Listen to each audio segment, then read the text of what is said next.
ദേശീയപാത അതോറിറ്റിക്ക് തിരിച്ചടിയായി പാലിയേക്കര ടോൾ പിരിവ് നിർത്തിവെച്ച് ഹൈക്കോടതി. 4 ആഴ്ചത്തേക്കാണ് ടോൾ പിരിവ് തടഞ്ഞത്. പ്രശ്നങ്ങൾ സമയബന്ധിതമായി പരിഹരിക്കാൻ ദേശീയപാത അതോറിറ്റിക്ക് കഴിഞ്ഞിട്ടില്ല എന്ന് കോടതി വിമർശിച്ചു.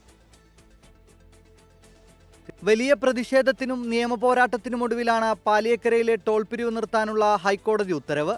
പുതുക്കാട്, പേരാമ്പ്ര, മുരിങ്ങൂർ, കൊരട്ടി, ചിറങ്ങര തുടങ്ങി 5 ഇടങ്ങളിൽ അടിപ്പാത നിർമ്മാണത്തെ തുടർന്ന് മണിക്കൂറുകളോളം നീളുന്ന ഗതാഗതക്കുരുക്കാണ് യാത്രക്കാർ അനുഭവിക്കുന്നത്. പലകുറി ഹൈക്കോടതി ഉൾപ്പെടെ വടിയെടുത്തു, സമയം അനുവദിച്ചു, പ്രശ്നപരിഹാരമായില്ല.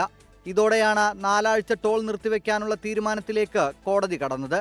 ഹൈക്കോടതി വിധി ജനങ്ങളുടെ വിജയമെന്ന് ഹർജിക്കാരൻ ഷാജി കോടൻകണ്ടത്ത്. വലിയ സന്തോഷമുണ്ട്. ഇത് ഒരു ജനങ്ങളുടെ വിധിയാണ്. ഒരുപാട് ആളുകൾ കഷ്ടപ്പെട്ടിട്ടുണ്ട്. ഇതിലുണ്ടായ ബുദ്ധിമുട്ട് ഒരുപാടാണ്. ഈ ടോള് പിരിച്ചിട്ട് നമ്മൾ പഞ്ചായത്ത് റോഡിലൂടെയും സ്റ്റേറ്റ് ഹൈവേയിലൂടെയും ഡൈവേർട്ട് ചെയ്ത് പോവുക എന്ന് പറഞ്ഞാൽ വലിയ സങ്കടമുള്ള കാര്യമാണ്. കോടതി സാധാരണക്കാരെ കൂടെയാണെന്നുള്ളതിൻ്റെ ഉത്തമ ഉദാഹരണമാണ് ഈ വിധി. ഉത്തരവ് ലഭ്യമായാൽ ഉടൻ ടോൾ പിരിവ് നിർത്തിവെക്കുമെന്ന് ടോൾ പ്ലാസ അധികൃതരും പ്രതികരിച്ചു. 24 തൃശൂർ.